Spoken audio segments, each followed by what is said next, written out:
শিৱসাগৰ জিলা সাহিত্য সভাৰ তেখেত সভাপতি পদত অধিষ্ঠিত হৈ আছে। মোৰ কাষত আছে পবিত্ৰ ভট্টাচাৰ্য ডাঙৰীয়া, তাৰ কাষত আছে গুপ্তা হুছেইন, শিৱসাগৰ জিলা সাহিত্য সভাৰ সহকাৰী সম্পাদক, তাৰ কাষত আছে মনোজ কুমাৰ গগৈ ডাঙৰীয়া, আমাৰ শিৱসাগৰ জিলা সাহিত্য সভাৰ সম্পাদক, তাৰ কাষত আছে মনোৰঞ্জন দাই, তেওঁ শিৱসাগৰ জিলা সাহিত্য সভাৰ সাংস্কৃতিক বিভাগৰ সম্পাদক। আৰু আমি আজি ইয়াত সমবেত হৈছোঁ আমাৰ শিৱসাগৰ জিলা সাহিত্য সভাৰ উদ্যোগত আমি অসম সাহিত্য সভাৰ যি ঐতিহ্য ভৱন, চন্দ্ৰকান্ত সন্দিকৈ ঐতিহ্য ভৱন, সেই ঐতিহ্য ভৱনৰ শতবাৰ্ষিকী অনুষ্ঠানটো উদ্বোধন কৰিব আমাৰ শিৱসাগৰ জিলাই অহা 9 নৱেম্বৰ তাৰিখ দেওবাৰে। আৰু তাৰ কাৰণে আমি সমবেত হৈছোঁ। আৰু তাৰ লগতে আমি আপোনালোকক অনুৰোধ জনাইছোঁ যাতে এই কথাখিনি আপোনালোকে প্ৰচাৰ মাধ্যমৰ যোগেদি অসমৰ সম্পৰ্কে প্ৰচাৰ কৰে, তাৰ কাৰণে অনুৰোধ জনাইছোঁ।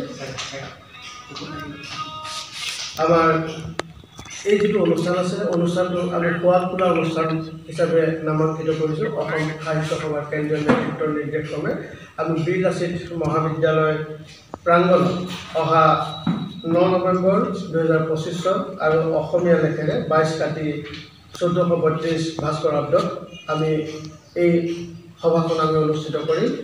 তাতে আপোনালোকে নিশ্চয় জানে যে একালৰ অবিভক্ত শিৱসাগৰ জিলাত অৱস্থিত বৰ্তমান যোৰহাটস্থিত অসম সাহিত্য সভাৰ কেন্দ্ৰীয় কাৰ্যালয় চন্দ্ৰকান্ত সন্দিকৈ ঐতিহ্য ভৱনটি কেৱল অসম সাহিত্য সভাৰ কেন্দ্ৰীয় কাৰ্যালয় নহয়, অসমৰ জাতীয় চেতনাৰ বীজ ৰূপক, অসমীয়া উচ্চতৰ জীৱনবোধৰ উন্মেষস্থল আৰু অসমীয়া সাহিত্য সংস্কৃতিৰ স্বৰূপাৰ্থত প্ৰতিষ্ঠা বিকাশ আৰু প্ৰসাৰৰ আখৰা গৃহ তথা জাতীয়তাবোধ জাগৰণৰ শৌৰ্য বীৰ্যৰ প্ৰতীক। অসম সাহিত্য সভাই এই কাৰ্যালয় গৃহটিৰ পৰাই অসম তত্ত্ব তথা অসমীয়া দৰ্শন বিচাৰধাৰা আৰু চেতনাবোধ প্ৰতিষ্ঠাৰ দুৰ্দম্য পতাকা উৰুৱাই অসমত বসবাস কৰা সমূহ জাতি জনগোষ্ঠী ধৰ্ম সম্প্ৰদায় এক অসমীয়া বান্ধোনেৰে বান্ধি ৰখাৰ বহুত্বৰ মাজতো একত্ৰৰ মৰ্মোপলব্ধিৰ সঁচাৰ কাটি নিৰ্মাণ কৰিবলৈ সক্ষম হৈছে। অসম সাহিত্য সভাৰ ইতিহাস চন্দ্ৰকান্ত সন্দিকৈ ভৱনৰ গৌৰৱময় ইতিহাস অবিহনে আধৰুৱা দাম্ভিক কৰিব।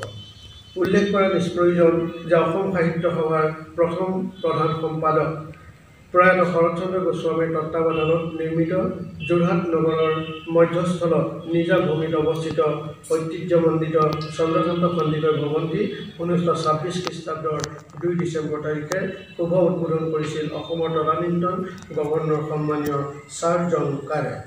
সেয়ে অসম সাহিত্য সভাৰ উদ্যোগত শিৱসাগৰ জিলা সাহিত্য সভাৰ ব্যৱস্থাপনাত আৰু শাখা সাহিত্য সভাসমূহৰ আতিথ্যত অহা 22 কাতি 1432 ভাস্কৰাব্দ ইংৰাজী লেখেৰে 9 নৱেম্বৰ 2025 খ্ৰীষ্টাব্দ দেওবাৰে চন্দ্ৰকান্ত সন্দিকৈ ঐতিহ্য ভৱনৰ শতবৰ্ষ মহোৎসৱৰ মাহেন্দ্ৰ খানত ভৱনৰ ঐতিহ্যময় ইতিহাস আৰু মধুৰতম স্মৃতি সোঁৱৰি সৰ্বসাধাৰণ ৰাইজ তথা লেখক শিল্পী সমাজক চন্দ্ৰকান্ত সন্দিকৈ ভৱনৰ প্ৰাসংগিকতা গুৰুত্ব উপলব্ধিৰ পৰিৱেশ ৰচনাৰ মহৎ উদ্দেশ্য সন্মুখত লৈ সোৱাগ তোলা বৰ্ণাঢ্য আৰু মনোজ্ঞ অনুষ্ঠানটি আয়োজন কৰা হৈছে। উক্ত সোৱাগ তোলা অনুষ্ঠানটোলৈ আপোনালোকক আমি আন্তৰিকতাৰে অভিনয়ে নিমন্ত্ৰণ জনাইছোঁ। আশা কৰোঁ আপোনালোকৰ কায়িক উপস্থিতি তথা হৃদয়স্পৰ্শী সহযোগে অনুষ্ঠানটি যথাৰ্থই সাফল্যমণ্ডিত কৰি তুলিব। পুনৰ শ্ৰদ্ধা জনাইছোঁ আপোনালোক সকলোকে। আৰু নেপথ্যত আছোঁ আমি ডক্টৰ জীৱন কলিতা, মুখ্য সম্পাদক আদৰণি সমিতি, চন্দ্ৰকান্ত সন্দিকৈ ভৱনৰ শতবৰ্ষ মহোৎসৱৰ সোৱাগ তোলা অনুষ্ঠান শিৱসাগৰ, মনোজ কুমাৰ গগৈ সম্পাদক শিৱসাগৰ জিলা সাহিত্য সভা, দেৱজিৎ বৰা প্ৰধান সম্পাদক অসম সাহিত্য সভা। আৰু আমাৰ কাৰ্যসূচী আছে, কাৰ্যসূচীখনৰ মই আপোনালোকৰ জ্ঞাতাৰ্থে কৈ দিছোঁ। 2025 খ্ৰীষ্টাব্দ দেওবাৰ পুৱা 9 বজাত পতাকা উত্তোলক হিচাপে আমি আমন্ত্ৰণ জনাইছোঁ শিৱসাগৰ জিলা সাহিত্য সভাৰ পৰম সন্মানীয় সভাপতি যোগেশ কিশোৰ ফুকন ডাঙৰীয়া। তেখেত আমাৰ সভাত আজি উপস্থিত আছে। পুৱা 9:30 বজাত আছে স্মৃতি তৰ্পণ হিচাপে আমি আমন্ত্ৰণ জনাইছোঁ শ্ৰীযুত হেম বৰুৱা প্ৰাক্তন সভাপতি ৰংপুৰ শাখা সাহিত্য সভা। পুৱা 10 বজাত আছে শোভাযাত্ৰা। আৰু শোভাযাত্ৰাটো আমি ইতিমধ্যে উদ্বোধন হিচাপে আমি কাকো নিমন্ত্ৰণ কৰা নাই। আমি সেইটো পৰৱৰ্তী সময়ত আপোনালোকক জনাম। দিনৰ 12:30 বজাত আছে মুকলি সভা। উদ্বোধক হিচাপে আমি আমন্ত্ৰণ কৰিছোঁ শ্ৰীযুত প্ৰেম গগৈ, বিশিষ্ট কবি সাহিত্যিক তথা প্ৰাক্তন সভাপতি শিৱসাগৰ জিলা সাহিত্য সভা। সভাপতিত্ব কৰিব, আদৰণি ভাষণ আগবঢ়াব শ্ৰীযুত সমীৰণ বৰা, সভাপতি আদৰণি সমিতি তথা জিলা উন্নয়ন আয়ুক্ত। সভাপতিত্ব কৰিব ডক্টৰ বসন্ত কুমাৰ গোস্বামী, পৰম সন্মানীয় সভাপতি অসম সাহিত্য সভা, আৰু বিশিষ্ট অতিথি হিচাপে উপস্থিত থাকিব শ্ৰীযুত আয়ুক্ত শিৱসাগৰ জিলা ডক্টৰ জ্যোতিৰেখা হাজৰিকা, সম্পাদক কেন্দ্ৰীয় কাৰ্যালয় অসম সাহিত্য সভা, লগতে শিৱসাগৰ জিলা সাহিত্য সভাৰ প্ৰাক্তন সভাপতিসকল।